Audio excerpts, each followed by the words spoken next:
class. My name is Margaret and I'm going to be talking about proper landing techniques.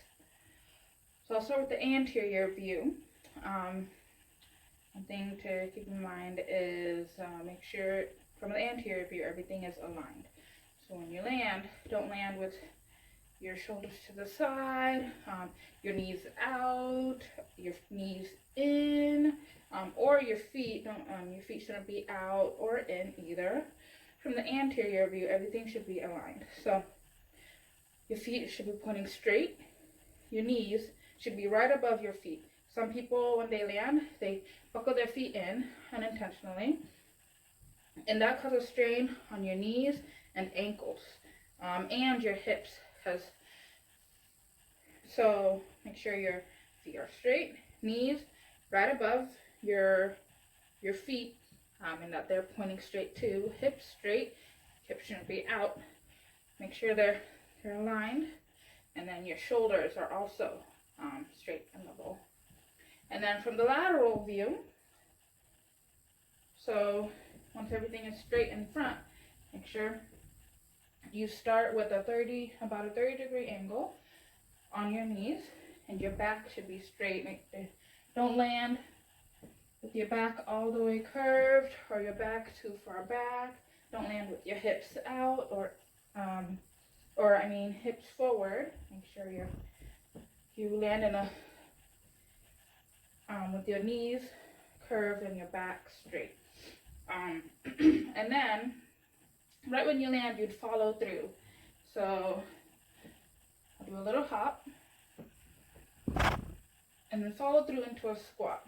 It doesn't have to be a deep squat, but that causes the impact of the land to go to your muscles instead of staying in your joints. So don't land straight. So don't just land like that. Make sure your feet are shoulder width apart. When you land, your knees are bent, and you go down into a bit of a squat.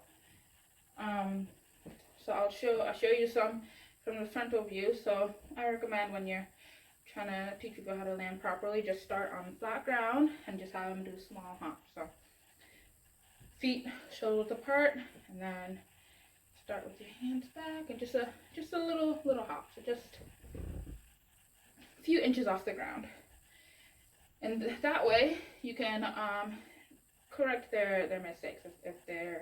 If they're doing something wrong, maybe their feet aren't maybe their feet are too far apart or something, or their knees are going in, you can correct that early on. So I'll do another one. It's a small one, and then also do from the side and just a small hop. Okay, and so now you might, once they get flat ground mastered, you would go into a step. So maybe a stair or a chair or just something a little higher. So I got a chair right here, and for this one, I'll just step off. So I would do it two ways.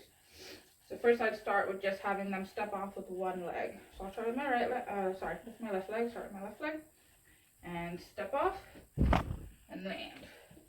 And make sure that they follow through when they land. Make sure everything is aligned and straight. And then step up. And I'll step off with my right leg this time so that they can get used to both legs. So, okay. And once they get those two mastered, now you can do both legs. And so this one, they don't have to jump too high, make it too extreme. This is just to have both their legs jump off. They just do a small hop. So they might just, so it wasn't a big jump off the chair, just enough to get both my feet off at the same time, and then land into the proper position.